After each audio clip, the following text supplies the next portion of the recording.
cabo, hemos visto los mecanismos de control rápido de la presión arterial. Nuevamente voy a poner aquí para que nunca nos olvidemos: presión arterial y es igual a gasto cardíaco por resistencia periférica total. Tiene que estar esto en su cabeza de ustedes de aquí para adelante, porque la fisiología, la semiología, la fisiopatología, el tratamiento va a ir a modificar cualquiera de estos dos componentes.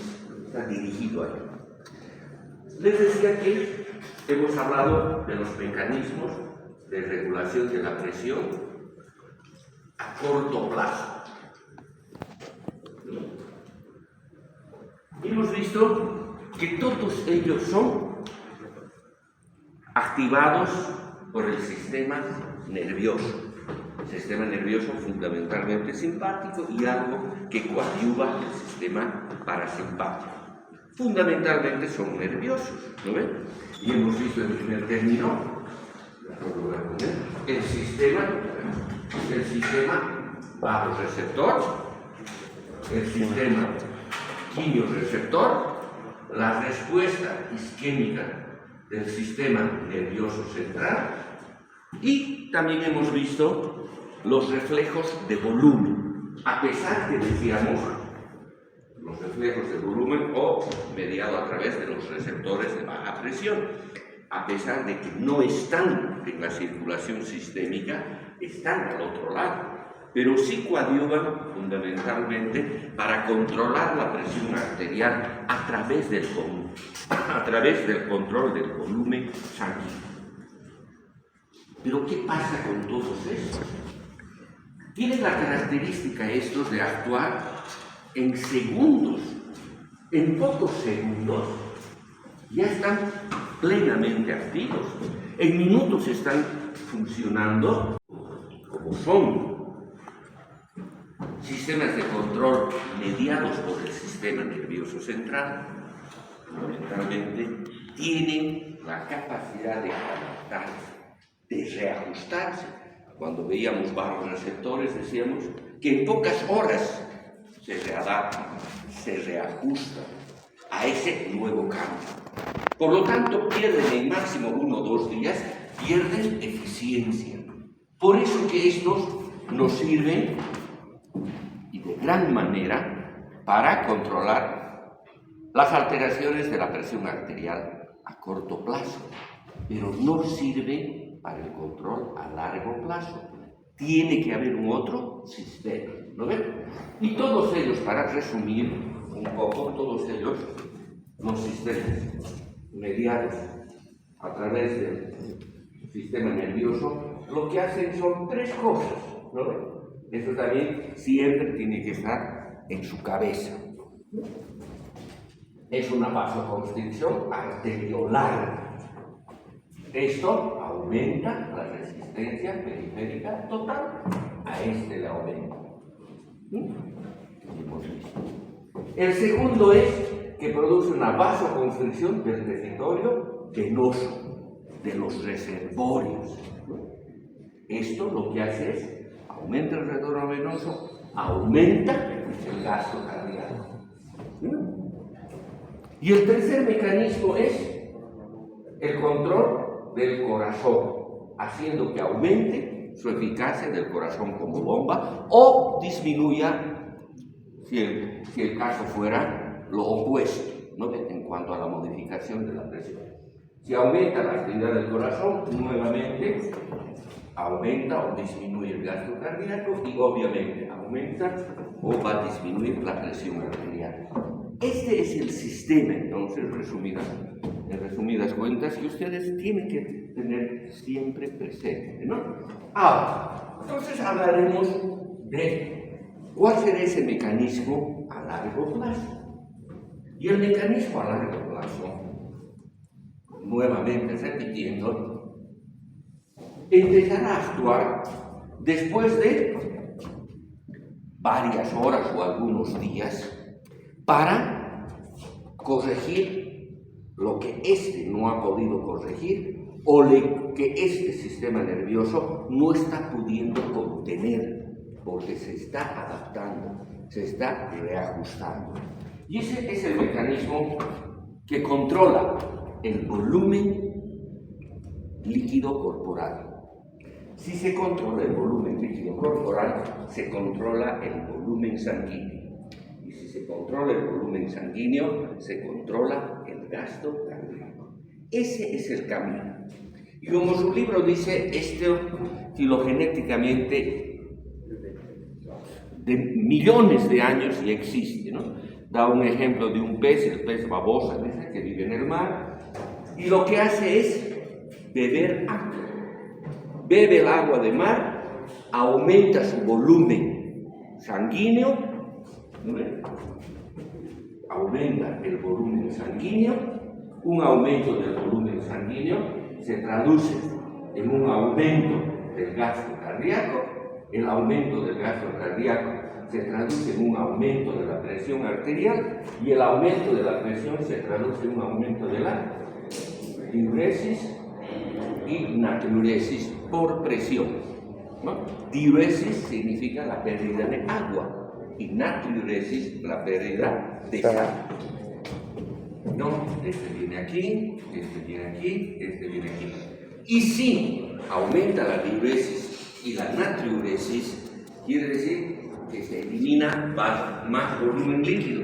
Si se elimina más volumen líquido, disminuye el volumen líquido corporal, volumen sanguíneo, y nuevamente entramos en equilibrio. O sea, no es muy complicado, no es nada complicado el entendimiento de este sistema. Pero ojo, para que este sistema funcione de esa manera, no tiene que alterarse la capacitancia vascular, porque es a largo plazo. A corto plazo sí pueden haber procesos de vasoconstricción, vasodilatación, pero en última instancia, en los días, semanas, meses, no se altera nuestra capacitancia vascular. ¿Qué quiero decir con eso? Que normalmente nuestro torrente vascular, digamos, nuestro aparato circulatorio, está con 5 litros de sangre lleno, ¿no? Y para esos 5 litros de sangre, 100 milímetros de mercurio de presión, ¿no? Y hemos visto que una característica del sistema vascular es su distensibilidad. Lo hemos comentado varias veces. Y por eso también decíamos que si por ejemplo, más 1 litro, fácilmente, se distiende. Y la presión no se modifica gran cosa. Vemos muchas veces en los hospitales, la enfermera o alguien se descuida y el litro de solución fisiológica que tenía que durarle todo un día por terapia, en 15 minutos se ha pasado. Lo único que le va a doler es el bolsillo porque tiene que comprar otro. Porque ese litro rápidamente es recibido por la distensión. Obviamente va a haber un ligero aumento de la presión y lo va a eliminar, ¿no? Por vía renal. O puede ser lo contrario. Podemos perder hasta 1 litro o un poco más, ¿no? 20-25%. Y si el sistema cardiovascular es competente, no le va a pasar nada. Va a mantenerse con una variabilidad pequeña. Pero cuando hablamos de a largo plazo, días, semanas, meses, no existe esta posibilidad. Porque se ha adaptado, se ha reajustado. Por lo tanto, fíjense, lo podemos explicar también usando una gráfica que tiene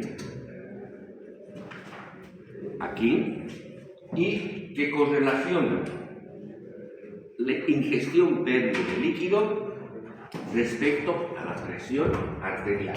Aquí yo tengo, ¿no? 1, 2, 3, 4, 5, 6, 7, 8, 9.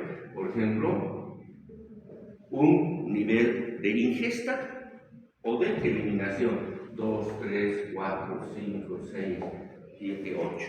¿Ya? Y aquí vamos a tener, obviamente, la presión arterial. 100 milímetros de mercurio, 50, 150, 200 milímetros de mercurio.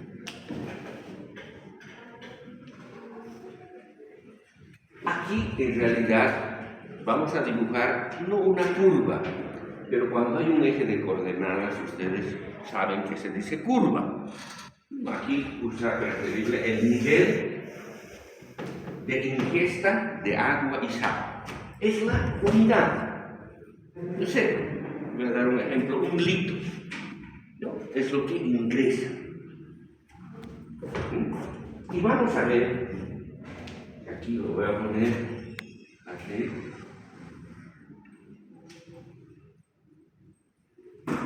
Esta es la excreción, eliminación renal de agua y sal. Se la llama la curva de función renal. Para no estar diciendo la curva de eliminación de agua y sal, también usamos ese término, la curva de función renal. Por lo tanto, vemos que existe un punto de equilibrio. Estas dos curvas solo se cruzan en un punto, y ese punto es de 100 milímetros de mercurio. Quiere decir que si nosotros ingerimos 1 litro de agua y eliminamos por orina ese litro de agua, la presión arterial es de 100 milímetros de mercurio. Esa es la cuestión, ¿ya? No hay más detalle. Por lo tanto, ¿ya? Cualquier desplazamiento de este punto de equilibrio va a desplazar la presión arterial, obviamente. Por ejemplo, si por cualquier motivo, X o Z, aumenta la presión arterial a 150, vamos a ver que este punto de equilibrio, que es A, se va a desplazar aquí. Significa que cuando la presión arterial está en 150 milímetros, ahora la persona está eliminando 3 a 4 veces más volumen líquido. Si elimina más de lo que ingiere, está ingiriendo 1 litro, pero está orinando 3 a 4 litros. ¿Qué va a pasar? Va a disminuir el volumen sanguíneo. Si disminuye el volumen sanguíneo, va a disminuir la presión, orinará un poco menos. Si disminuye aún más, va a orinar un poco menos. Por lo tanto, siempre este sistema va a trabajar para que vuelva a su punto de equilibrio. Por eso que dice que este sistema tiene una ganancia infinita. No sé por qué el Guyton le pone la ganancia casi infinita, porque los números son finitos o infinitos, no hay el casi.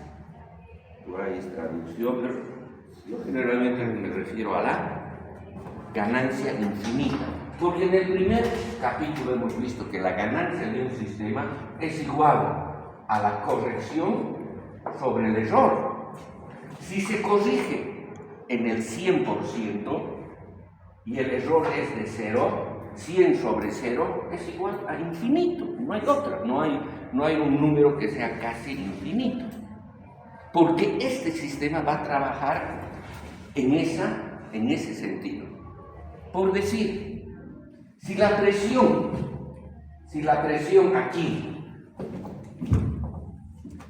la presión es todavía 101 milímetros de mercurio, no es 100, es 101 milímetros de mercurio. ¿Va a estar aquí el punto de equilibrio o no? Va a estar ahí el punto de equilibrio. ¿Eso qué significa? Que está ingiriendo no, los 1000 ml de agua, pero está eliminando 1002 ml de agua. Siempre es un poquito más, está eliminando de lo que está ingiriendo. Si cae a 100,05 milímetros de mercurio la presión, igual no va a estar en el punto A, estará tal vez un poquitito más cerca. ¿Sí o no? Por lo tanto, esa persona está ingiriendo los 1000 cc de agua, pero está orinando 1001 cc. El único momento en que va a haber el punto de equilibrio es cuando los dos sean iguales. ¿Sí o no? Por lo tanto, no hay error. Ganancia infinita. Y el opuesto también es correcto, porque si se fijan aquí, cuando la presión arterial es de 50 milímetros de mercurio, la diuresis es 0. No forma el riñón, porque es parte de ese sistema vasoconstrictor simpático que hemos visto, ¿no ven? Me quiere mucho, poco, nada. Mucho, riñón, vaso, piel, circulación gastrointestinal. Poco, músculos. Nada, encéfalo y corazón. Eso también tienen que manejar. Por eso que cuando la presión arterial cae a 50, no le interesa a nuestro organismo formar orina. Lo que interesa es la sobrevivencia, que el individuo no muera. Lo mismo entonces sucede. Si por X o Z motivo cae la presión, por decir a 75 milímetros de mercurio, el punto de equilibrio ahora está aquí. ¿Sí o no? Un punto C. ¿Qué significa? Que yo estoy ingiriendo mis 1000 cc, pero estoy eliminando solo 500 cc. Por lo tanto, si elimino menos de lo que consumo, tiene que aumentar mi volumen. ¿No ven? Y así sucesivamente.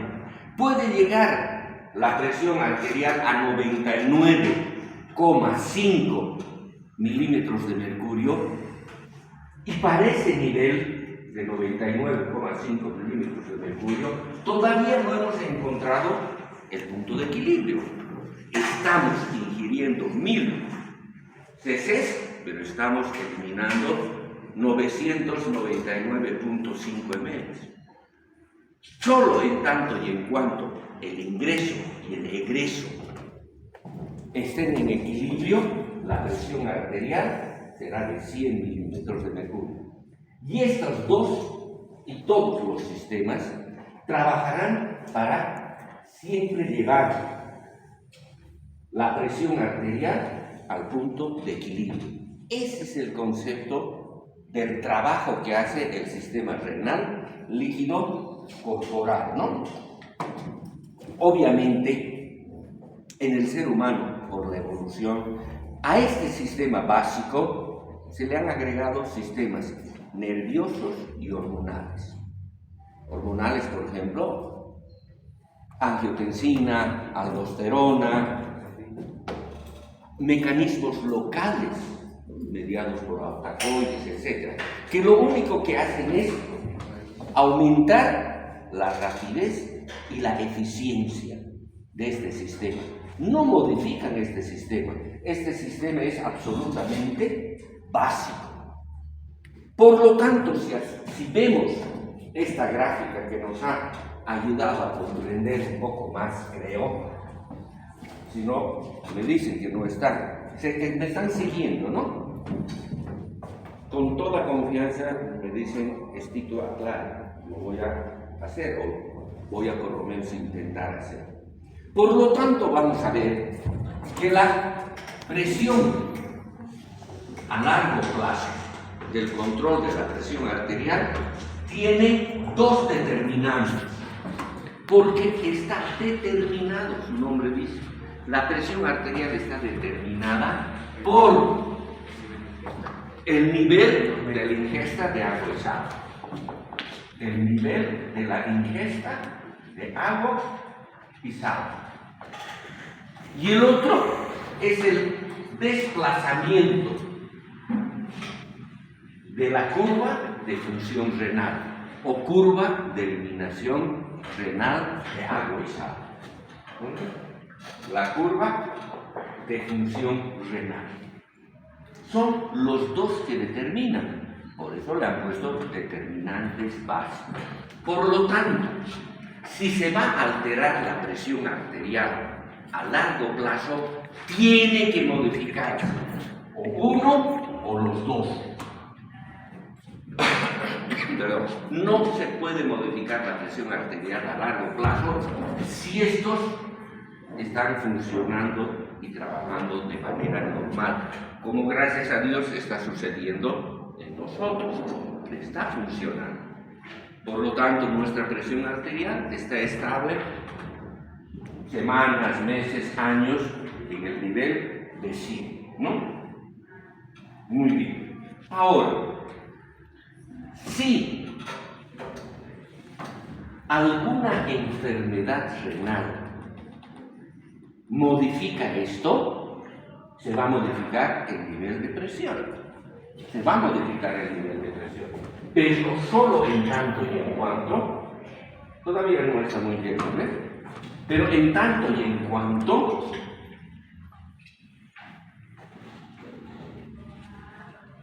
esté funcionando el riñón mal, está enfermo.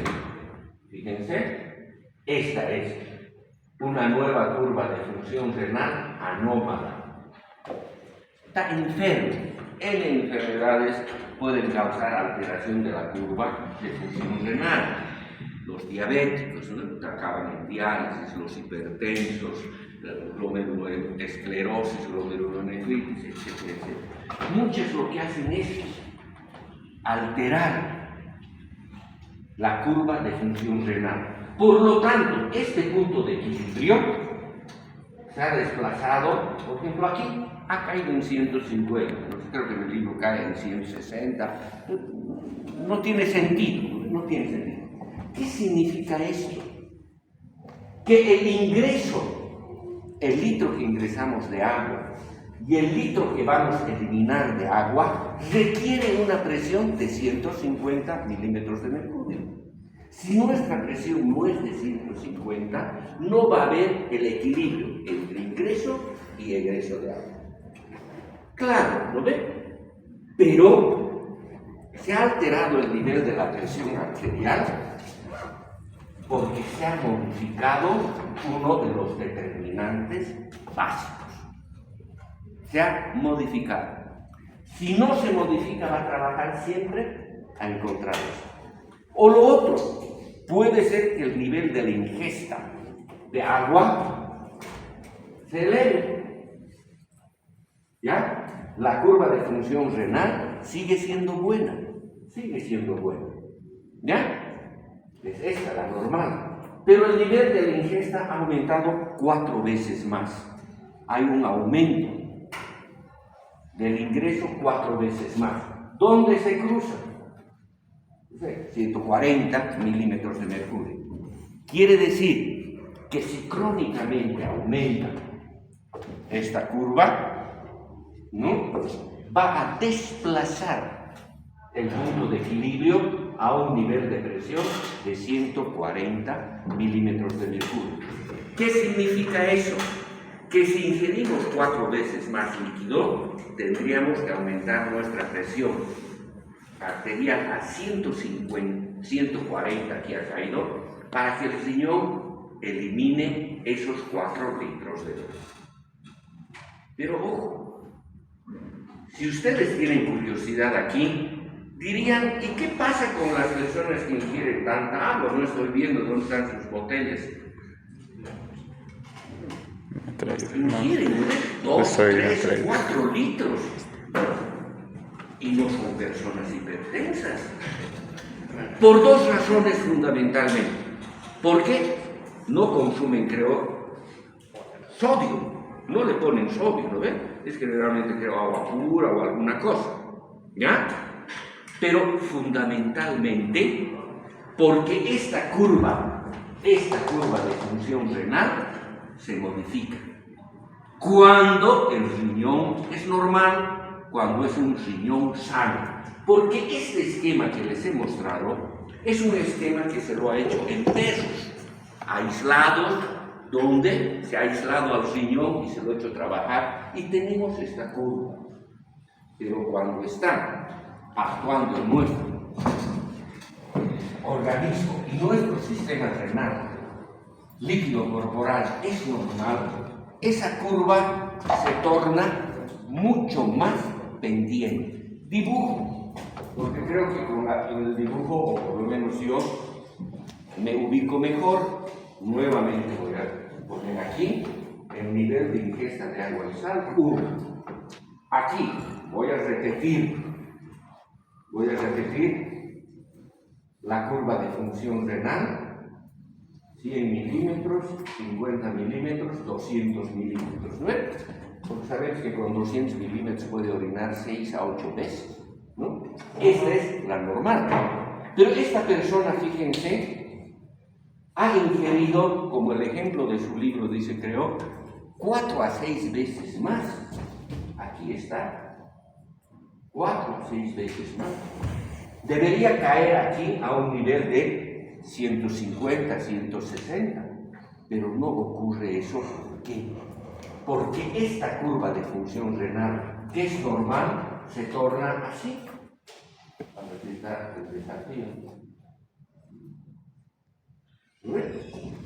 Por lo tanto, este punto original A, que está en 100 milímetros de mercurio, casi coincide con el punto B, que debe estar a 102, máximo 104 milímetros de mercurio. ¿Qué significa? Que esta curva de función renal es súper eficiente. Por eso vemos que personas que dicen, ¿cuánto tomas? 3 litros, no, yo 4, yo 5. Y para nada son hipertensos, ¿no? Está bien que tomen, lo único que hacen es ir un poco más al baño, ¿no? Posiblemente facilita la eliminación de las sustancias de desecho, no está mal. Pero está coadyuvado por esto. O sea, una ingesta de 6 a 8 veces más de líquido solo requiere que la presión aumente de 100 a 102 o a 104 milímetros de mercurio. Con ese pequeño incremento de presión ya va a eliminar los 6 litros que ingirió. Pero ojo, nuevamente, el riñón debe estar funcionando de manera normal. Si el riñón funciona de manera anómala, se rige por esta curva. Por eso que a los enfermos renales se les mide la cantidad de agua. Tiene que tomar esto, no va a tomar más que esto. Están sus recipientes, esto hasta mediodía, esto hasta aquí. Y ni qué decir la ingesta de cloruro de sodio, de plata, ¿no? Bien.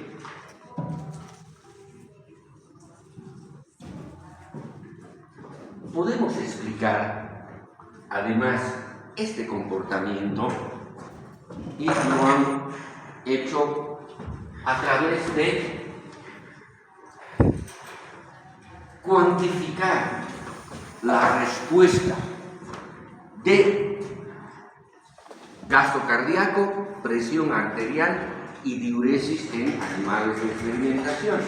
Obviamente los pobres perritos son los que pagan, ¿no es? 4. Donde aquí va a estar el gasto cardíaco, voy a poner aquí presión arterial, me salgo del libro y voy a poner diuresis. ¿Ya?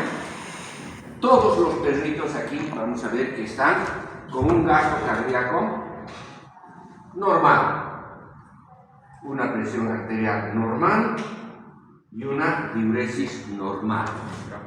Si agarramos y le damos en su ejemplo, dice 400 ml de sangre se le transfunden al perrito. Obviamente han tenido que bloquear los sistemas de control a corto plazo, porque estamos estudiando a largo plazo. Vamos a ver que el gasto cardíaco perdón, aumenta casi al doble de lo normal. La presión arterial aumenta del doble, un poquito más. Pero ojo, la diuresis aumenta 12 veces más. O sea, es un mecanismo súper eficiente. Y si aumenta la diuresis, comenzamos a eliminar este exceso de volumen líquido, ¿o no? Obvio, obvio. Si eliminamos este exceso de volumen líquido, ¿qué pasará con el gasto cardíaco? Va a caer. La presión arterial va a caer. Y si cae la presión arterial, también va a caer la diuresis. Pasa otra hora, cae mucho más y cae. ¿Hasta cuándo? Nuevamente, hasta encontrar el punto de equilibrio. Lo que ingresó tiene que haber sido eliminado.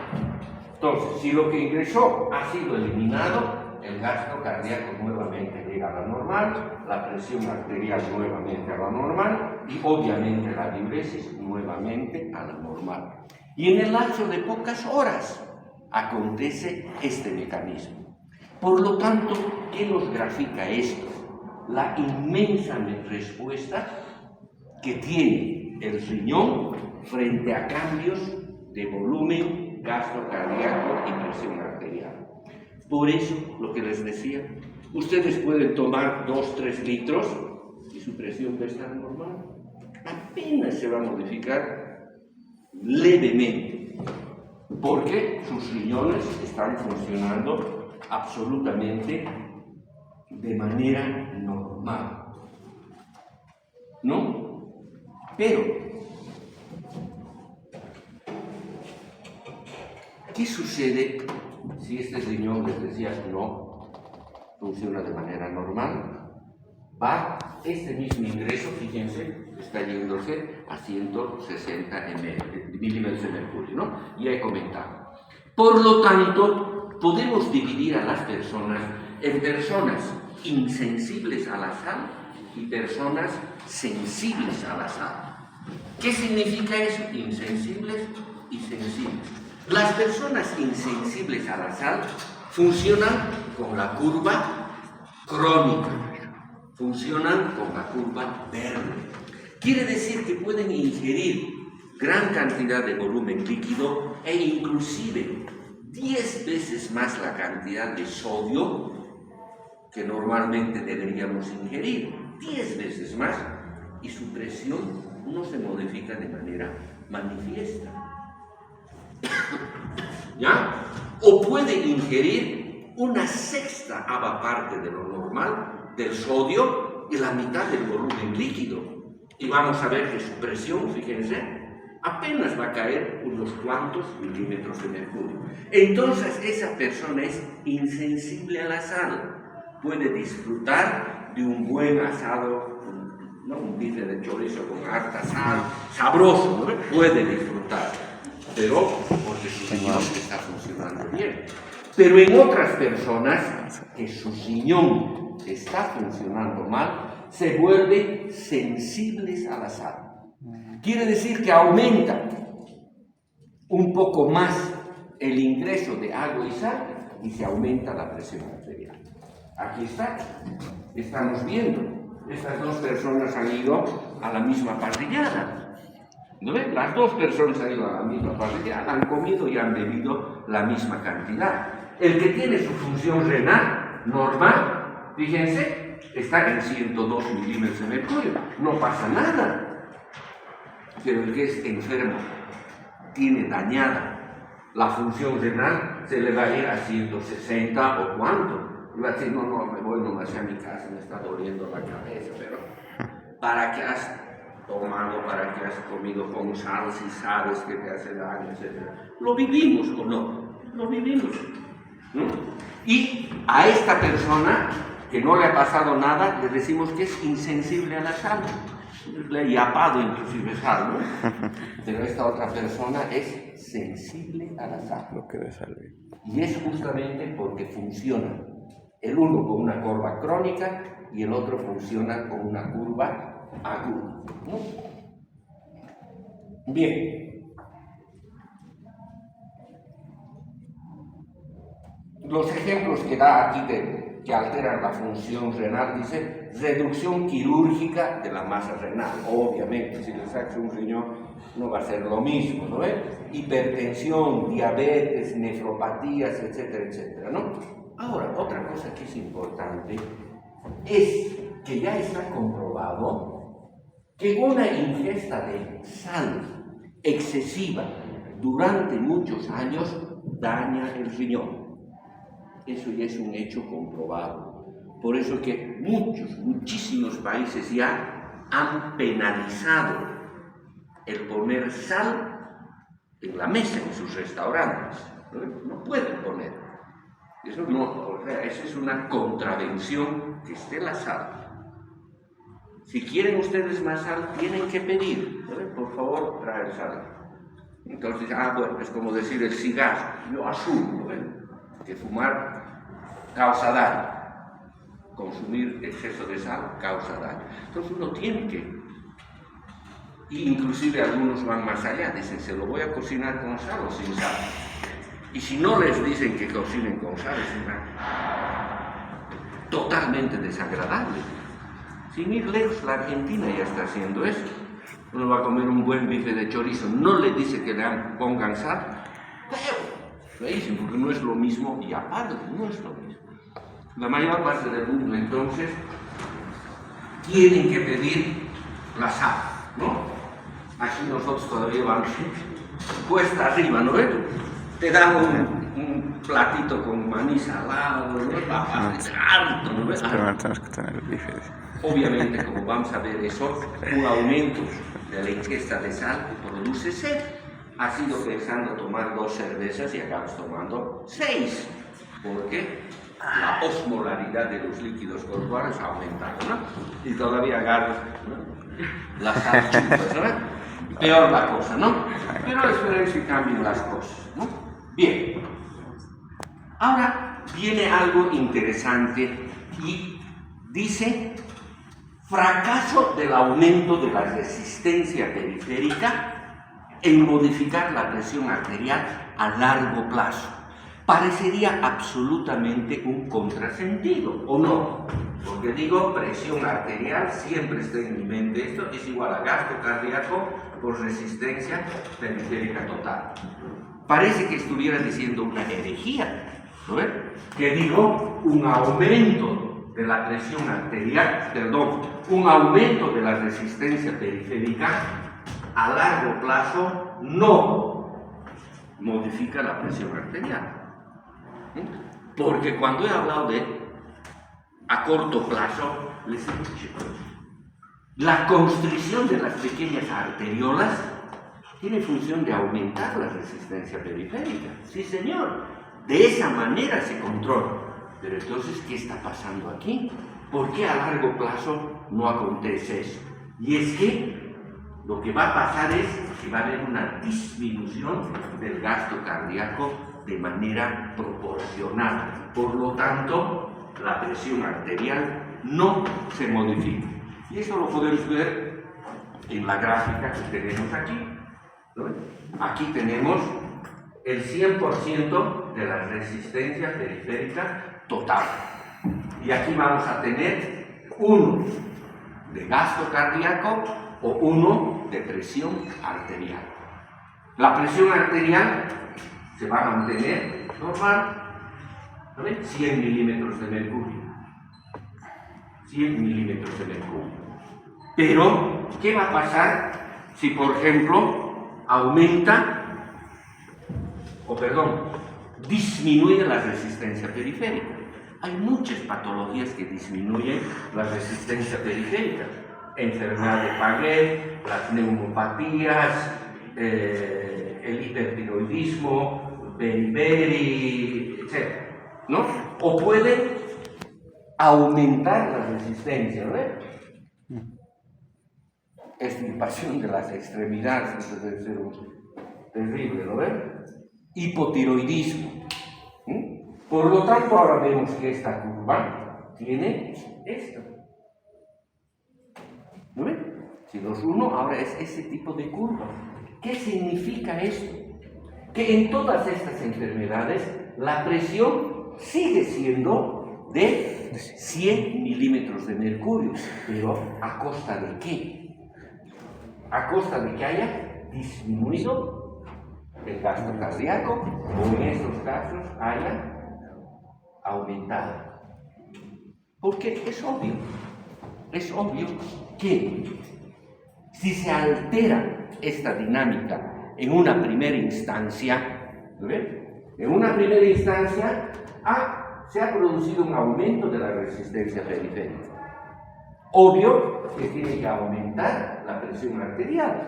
Esa es una ley básica. Pero el aumento de la presión arterial, ya lo hemos visto aquí en varias oportunidades, aumenta la diuresis. Y si aumenta la diuresis, disminuye el gasto cardíaco. Disminuye el gasto cardíaco y entra en equilibrio, porque el aumento de la diuresis disminuye el volumen líquido corporal.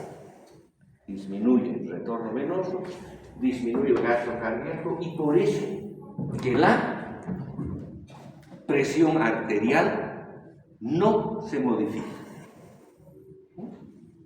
Aquí, y esto sí deben corregir en su libro, porque si no entendemos absolutamente mal. Y dice, ¿ya?,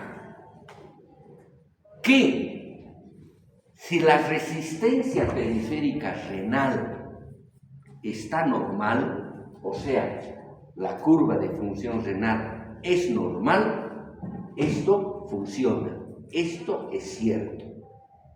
Y ahí dice, su libro dice, pero si además, ¿lo ven?, está alterada esto, no, es excepto, si la resistencia periférica renal es normal, acontece eso. Pero si la resistencia periférica renal está anormal, está dañada, sí va a haber un incremento de la presión arterial, porque se ha modificado la curva de función renal. Ese riñón está con nefroesclerosis, está con daño de hipertensión, está con daño por diabetes. Ese no tiene una resistencia vascular renal normal. Por lo tanto, condición sine qua non para que esto funcione es que la resistencia vascular renal o intrarrenal normal.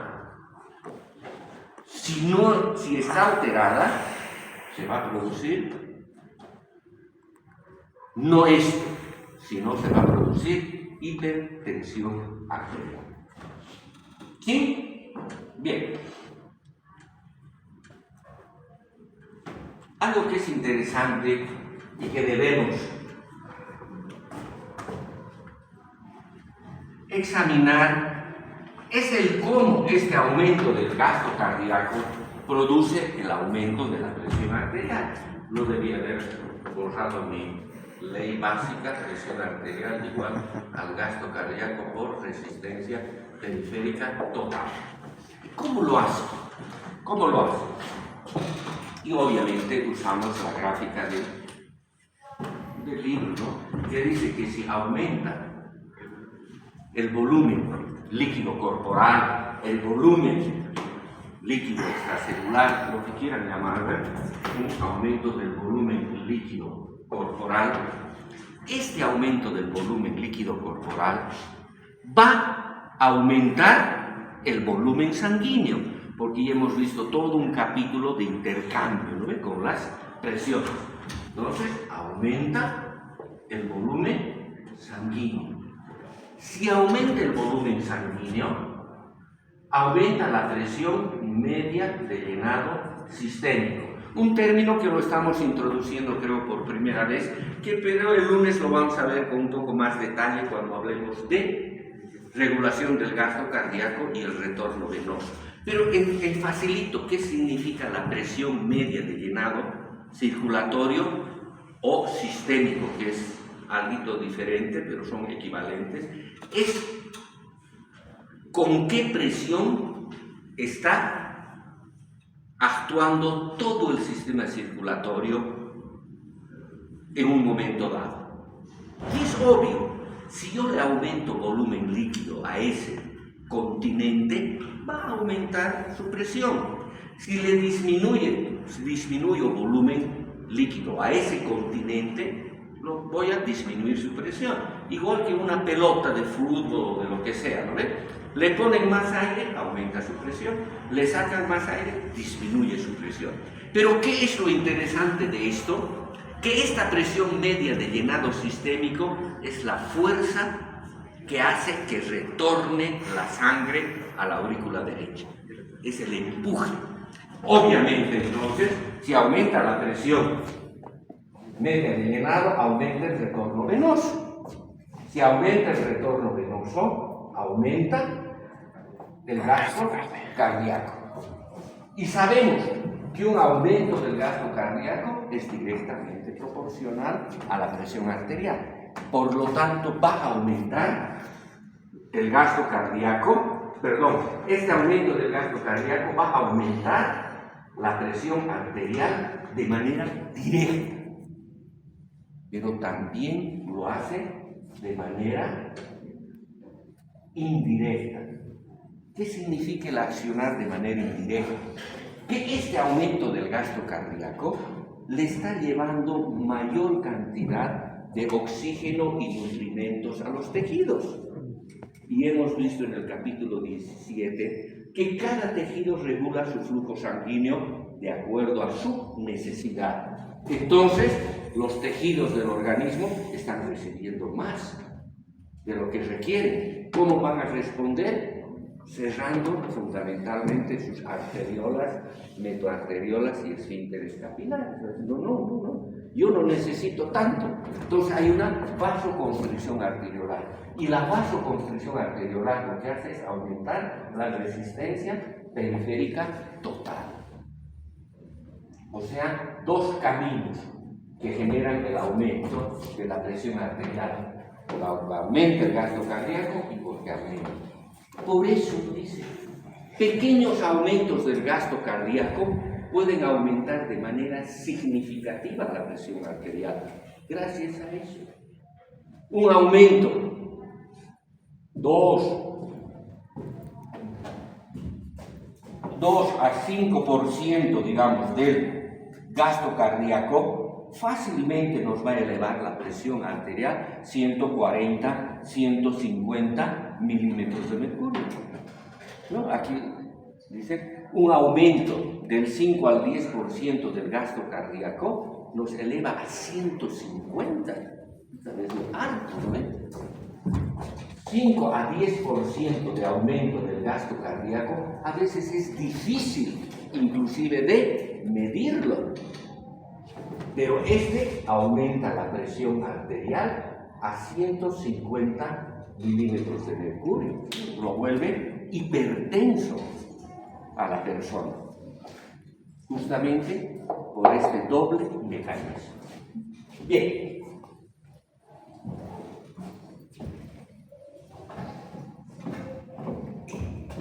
Vamos a ver ahora cuán importante en el aumento de la presión arterial es el agua y es la sal. Lo que les decía a ustedes, ¿no ven?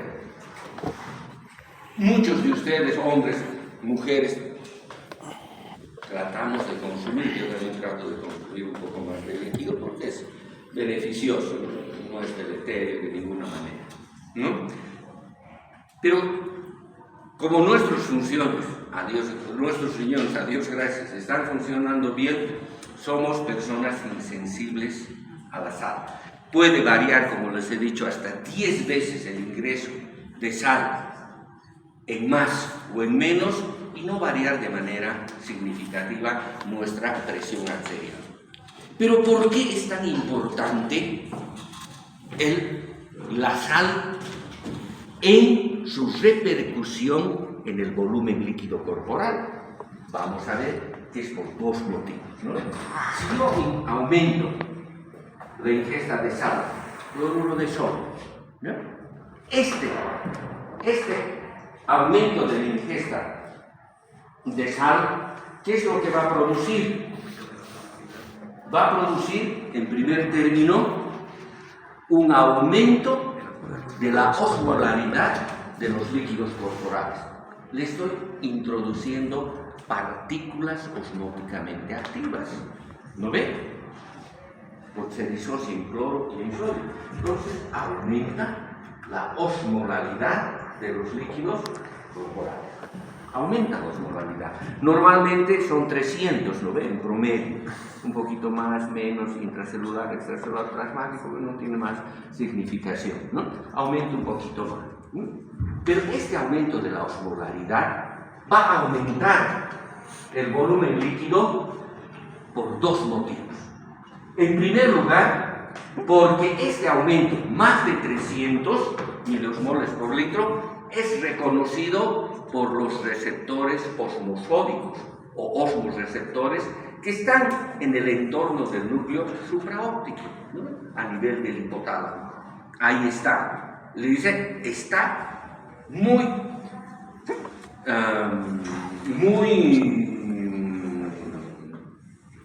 con muchas partículas osmóticamente. Su líquido corporal está muy hiperosmótico y genera sensación de sed. Lo que les he dicho, la trampita que ponen en los boliches, ¿lo ven? Harta sal. Entonces, da sed. Entonces, aumenta la sed. Obviamente, si aumenta la sed, aumenta la ingesta de líquido. Esto está llevando a que aumenta el volumen líquido corporal. Y el otro mecanismo es que aumenta la secreción de la hormona antidiurética. Porque en el núcleo supraóptico del hipotálamo se forma ADH. Y va por el eje hipotálamo hipofisiario, neurohipófisis y díselo. La osmolaridad de los líquidos corporales está muy alto. Hay que corregir. ¿Cómo voy a corregir? Aumentando la secreción de ADH. Porque la ADH solo resorbe agua, no resorbe sal, no resorbe sodio y cloro. Quienes resorben sodio y cloro son las hormonas antinatriuréticas, angiotensina 2 y aldosterona. Entonces hay que separar, porque a veces queremos confundir. Tienen absolutamente diferente accionar. ADH resorbe agua, aquaporina, ¿saben? Más de 12 existen, ¿no? En todo el organismo dicen, no, son más de 14, todavía siguen aumentando, ¿no ven? Entonces lo que hacen es resorber agua. Ojo, angiotensina, aldosterona lo que hacen es resorber sal, pero la sal no se resorbe en polvo, ¿no? Le acompaña el agua. Ese análisis tienen que hacerlo para que entren realmente en el escenario correcto. Por lo tanto, ADH le dice, no resorberemos agua. Si no resorbe agua, aumenta el volumen líquido corporal y, por lo tanto, aumenta el gasto cardíaco, aumenta la presión arterial. Si es una persona sensible a la sal, le va a subir la presión arterial. Pero si es una persona insensible a la sal, el riñón va a decir, ni modo, voy a trabajar un poco más y voy a eliminar ese exceso de sal y agua. Ojalá que no siga haciendo estas barrabasadas, porque me voy a dañar de aquí a unos cuantos años, ¿no? Ese es el concepto, ¿no? Bien, ahora vamos a hablar de la función del sistema renina-angiotensina. No voy a tocar, les dije, no vamos a tocar hipertensión, porque es casi lo mismo, dando algunos detalles. Lo van a ver con más pertinencia, creo que ese es el término, en fisiopatología, y después cuando hablen de insuficiencia renal, insuficiencia cardíaca causada por un aumento de la carga de volumen, etcétera, etcétera, con un poco más de detalle. Les decía que este sistema de control de la presión arterial a través del control del volumen líquido corporal, función renal, ha sido mejorado por la adición de componentes nerviosos como también de componentes hormonales. tal vez la mejor adquisición que se ha hecho en el proceso evolutivo es el sistema renina-angiotensina, ¿no? Para ganar, descontratar, no sé, un Mbappé ahora, que no está de moda el Mbappé. Puta, pero el pobre Mbappé no da pie en bola, ¿no? Creo que tiene que hacerle un Xiaomi o algo, ¿no? Ha perdido los pobres, ¿no? Así es un buen jugador, ¿no? Pero se ha conseguido uno muy bueno para aumentar la eficiencia de este sistema de control líquido corporal renal. Y es el sistema renina-angiotensina, ¿no? ¿Y cómo funciona este sistema renina-angiotensina? Primero, tenemos que una disminución de la presión arterial, porque, ojo, el per se aquí es la presión arterial, ¿no? Una disminución de la presión arterial, ¿ya? Es reconocida, es detectada por el riñón, y el riñón responde aumentando la secreción de renina, ¿no? Vamos a ver que todo esto acontece en el aparato yuxtaglomerular, que lo van a ver en la siguiente unidad, que es renal. Posiblemente lo van a ver con un poco más de detalle, ¿no? Pero el aparato yuxtaglomerular es aquel que se encuentra entre la arteriola aferente, esta es la arteriola aferente renal, vamos a tener el inicio del túbulo distal, y aquí tenemos la arteriola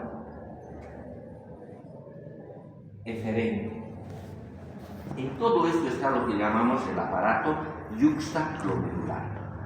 En la arteriola aferente existen miocitos especializados, con su núcleo,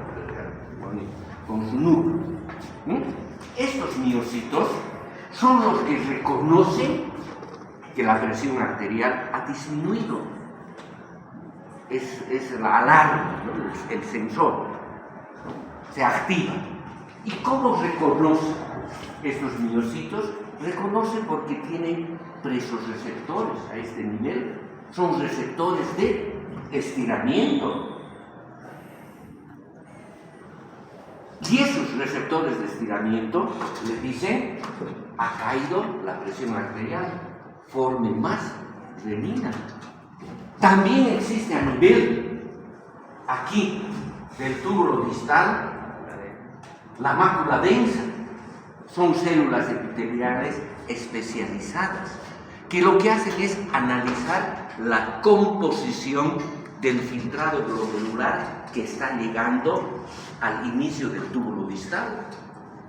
Porque vamos a ver que es muy importante este accionar, porque en el túbulo proximal se reabsorbe el 65% de todo, haya poco, haya nada.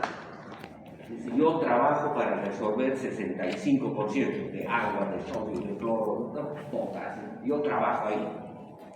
Quien me va a decir si debo eliminar más uno o más el otro es a partir del túbulo distal. Es este aparato que va a decir: momento, en caso de que ha habido la caída de la presión arterial, le comienza a llegar poco cloruro de sodio, porque si cae la presión arterial, cae la filtración glomerular. Eso van a ver en renal, porque disminuye la presión del capilar glomerular. Entonces, cae la cantidad de sodio y cloro que llega aquí. Dice, está llegando poco, quiere decir que hay poca presión para filtrar. Libere más renina. Y por último, actúa el sistema nervioso simpático, porque si hay una disminución de la presión arterial, obvio, va a haber una reacción del sistema nervioso simpático, ¿no ven? Todos los mecanismos a corto plazo actúan por el sistema nervioso simpático. Entonces, este sistema nervioso simpático también le va a decir a estos miocitos especializados: forma renina. Obviamente se forma primero en prorenina, etc. Pero no lo vamos a complejizar, ya lo van a detallar un poco más en renal. Esta renina es una enzima, no es una sustancia vasoactiva, es una enzima. Es una enzima que va a actuar sobre una globulina 2 y que recibe el nombre de substrato de renina. Nosotros lo conocemos más como angiotensinógeno. ¿No ven?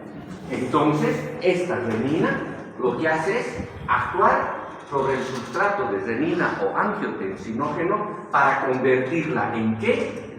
En angiotensina 1. Angiotensina 1, que es un polipéptido de 10 aminoácidos. 10 aminoácidos. Pero este tiene muy poca acción en el control de las funciones. Muy poca acción vasoconstrictora y muy poca acción sobre el riñón. Porque la gran virtud de la angiotensina es que trabaja por 2 vías. Por eso que esa adquisición es como haberse comprado al Mbappé, ¿no? Una buena cosa, ¿no?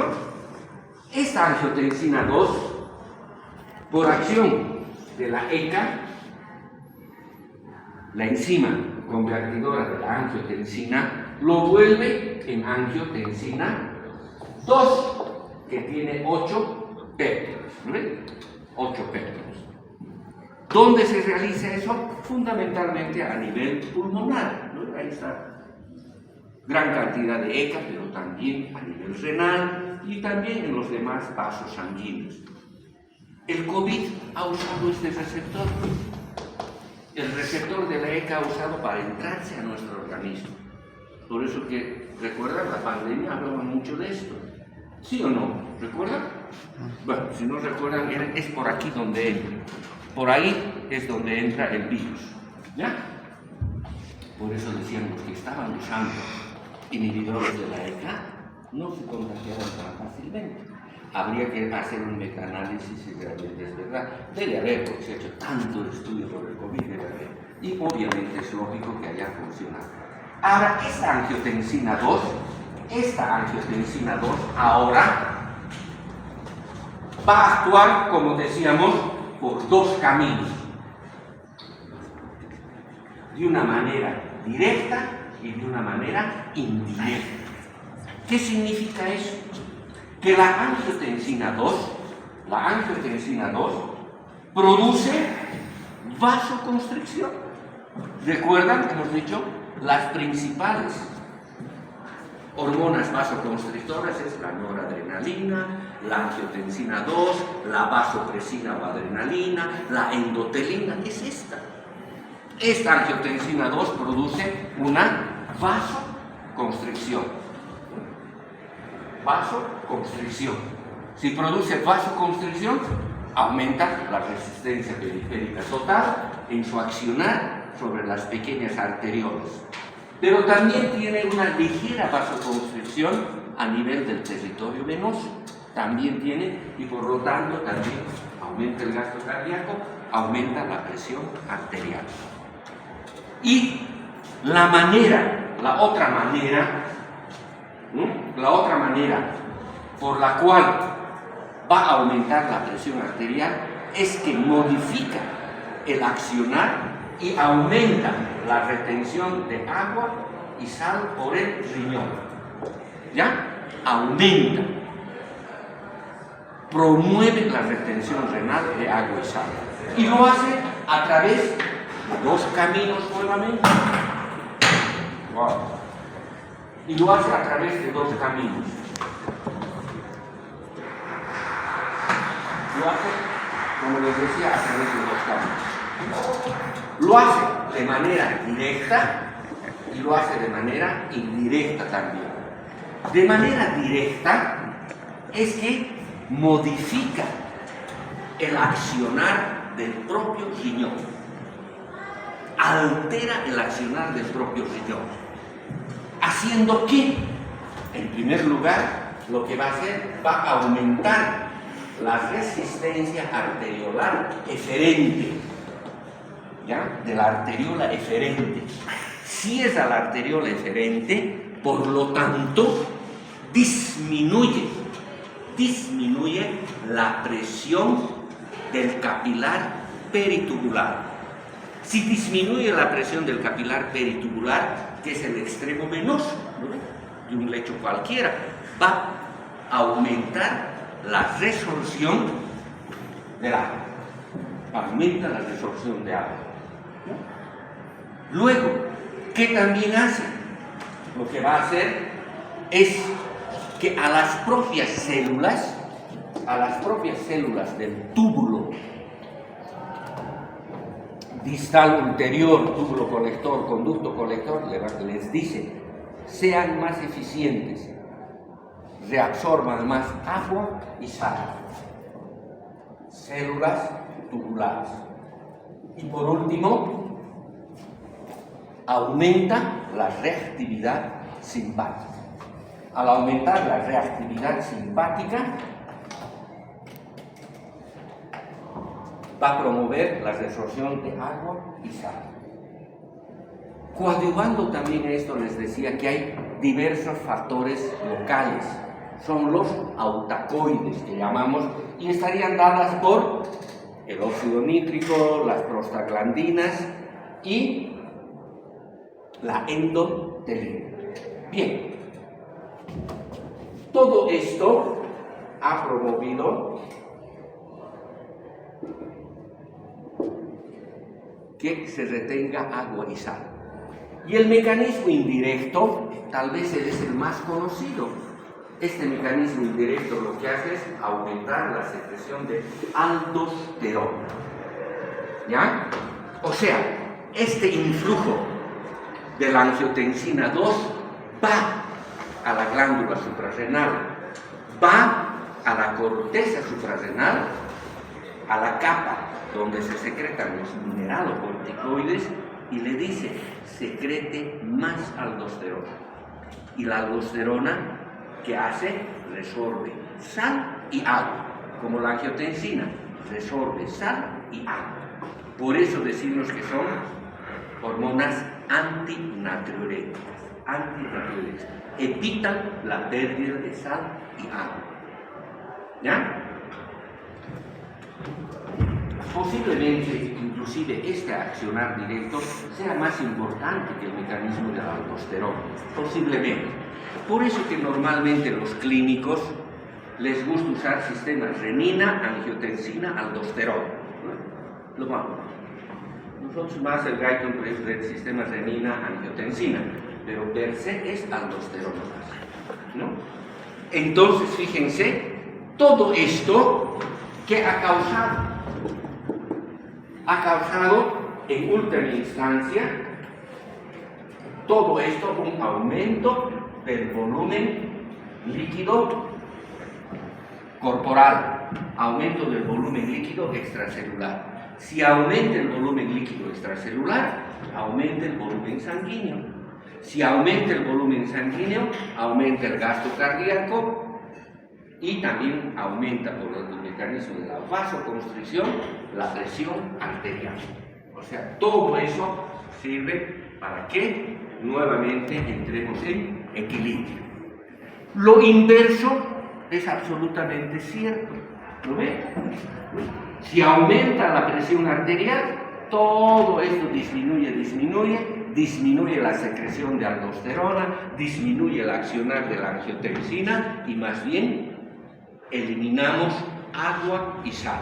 Si eliminamos agua y sal, disminuye volumen sanguíneo, gasto cardíaco, resistencia periférica, normalización de la presión arterial.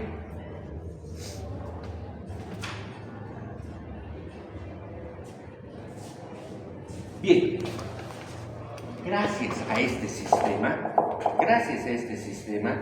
es que podemos decir que la persona es sensible a la sal o insensible a la sal. Porque ya lo he mencionado 2, 3, 4 veces, ¿no es sensible o no sensible? Pero ¿cuál era el que genera la sensibilidad? Este mecanismo, o la insensibilidad, es el accionar del sistema renina-angiotensina.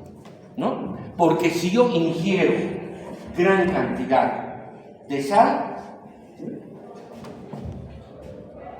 aquí, lo voy a poner antes, si yo ingiero sal, me voy al boliche y comienzo la papa frita, el maní, la sal, comienzo, va a aumentar el ingreso de la sal. ¿Y cómo hemos visto ese ingreso de la sal? Aumenta la osmolaridad de los líquidos corporales y comienzo a ingerir más líquido, porque aumenta la sed y también aumenta la secreción de ADH. Todo este aumento de la secreción de además de ADH y la sed, aumenta el volumen líquido y aumenta la presión arterial. Si aumenta la presión arterial, renina disminuye, angiotensina 2 disminuye, no hay vasoconstricción y más bien lo que se produce es disminución de la retención de agua y sal. Se promueve que pierda agua y sal el riñón. Y como no resorbe agua y sal, hemos eliminado esta sal que traviesamente hemos ingerido en una noche agradable, más aún si la compañía también era de los amigos, ¿no ves? Era agradable.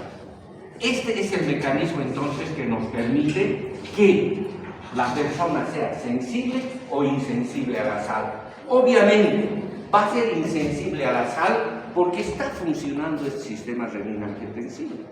Y si está funcionando el sistema renina-angiotensina, la curva de función renal es crónica. Pero si no está funcionando bien este sistema, la curva es aguda. Lo que les he dicho, los excedentes en la sal y nuestra presión arterial se eleva de manera interesante. Bien, vamos a hablar ahora del resumen. Aquí lo dice, resumen del sistema con múltiples aspectos integrados de la presión arterial. Hasta el subtítulo es medio pomposo, ¿no? Pero en realidad es un resumen de quienes participan en el control de la presión arterial, tanto a largo plazo, voy a introducir ahora a mediano plazo y a largo plazo.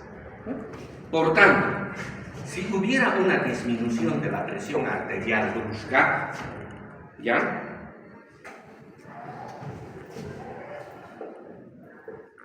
El organismo tiene dos problemas tiene. En primer lugar, de volver a aumentar la presión arterial de forma rápida, para que no muera el individuo. Aumentar la presión arterial que asegure la supervivencia. Tipo se ha tirado un trancazo enorme en moto, algo así, 1 litro o más de sangre ha perdido, comienzan a actuar nuestros mecanismos nerviosos y restablecemos la presión arterial para que no se muera. Pero estamos viendo que la función renal es 0. Con función renal de 0, durante mucho tiempo se llama insuficiencia renal aguda y mata. ¿Ves? Pero entonces debemos, en primer término, aumentar la presión para que el individuo no muera.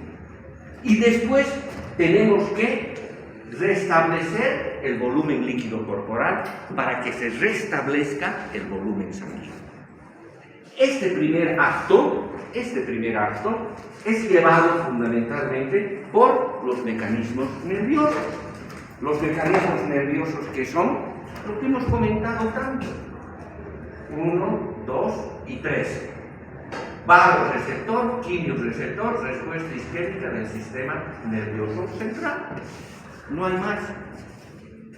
Y en el intermedio de esto vamos a tener los que actúan en minutos y horas. Estos actúan en segundos y en minutos están plenamente activos.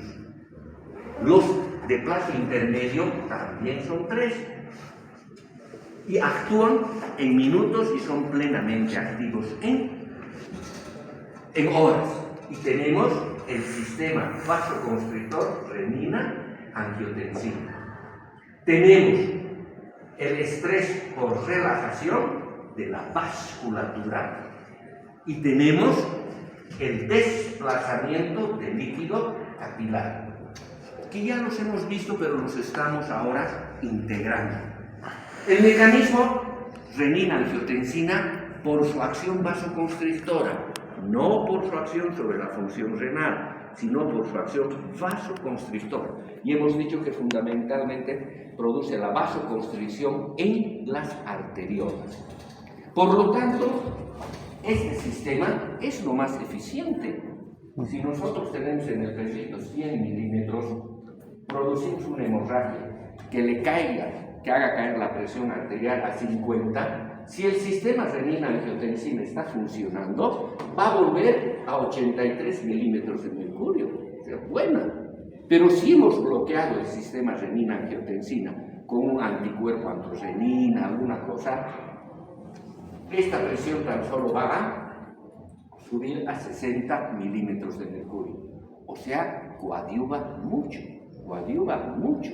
¿Y en cuánto tiempo lo va a hacer? Plenamente activa en 20 minutos y operando a toda máquina en algunas horas. ¿Ya? Este es el mecanismo renina-angiotensina. La relajación de la vasculatura es lo que hemos hablado de la distensibilidad de los vasos sanguíneos. Si perdemos sangre, los vasos sanguíneos se contraen, por lo tanto, el continente disminuye. Si nos meten una transfusión excesiva, se relaja y el continente aumenta. Estrés, relajación de la vasculatura. No hay dónde perderse. Ese es a plazo intermedio. ¿Por qué? Se va a adaptar ese sistema. Y el otro es el desplazamiento del líquido capilar. ¿Recuerdan cuando hablábamos de cómo se produce la dinámica del intercambio de líquido capilar? ¿Recuerdan? Extremo arterial, extremo venoso, etcétera, etcétera. Aquí se produciría una filtración y aquí una resorción por equilibrio de fuerzas. Hemos dicho que aquí sería 17.3 milímetros de mercurio. Si aumenta la presión arterial, el líquido va a salir. Se acumula más líquido aquí. Obviamente después aumentará el flujo linfático, etc. Pero de manera casi inmediata sale líquido del torrente vascular y disminuye el volumen sanguíneo. Si disminuye el volumen sanguíneo, disminuye gasto cardíaco, etcétera, etcétera, disminuye la presión arterial. O lo inverso, en el caso de la hemorragia, ¿no?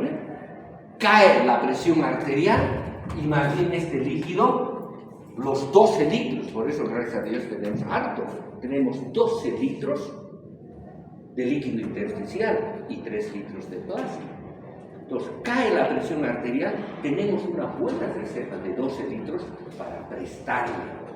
Entonces, en ese momento se desplaza, mecanismo del desplazamiento del líquido capilar, se desplaza al interior del lecho vascular y aumenta el volumen sanguíneo, aumenta la presión arterial. Y por último, tendríamos el a largo plazo, para reponer ese volumen perdido de sangre, reponiendo, ¿qué cosa? El volumen líquido corporal y el volumen sanguíneo. Fundamentalmente aquí está trabajado por el sistema renal líquido corporal.